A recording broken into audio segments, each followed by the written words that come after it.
పంజరాన్ని దాటుకొని బంధనాలు తెంచుకొని నీకోసం వచ్చాసతో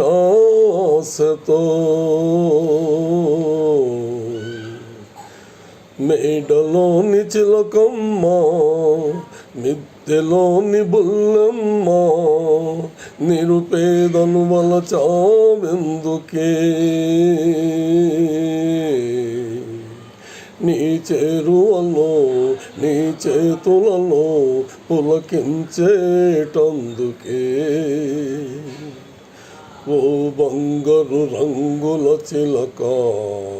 పలుకవే ఓ అల్లరి చూపుల రాజా ఏమని నా మీద ప్రేమే ఉందని నా పైన అలుకే లేదని ఓ బంగారు రంగుల చిలక పలుకవే ఓ అల్లరి చూపుల రాజా ఏమని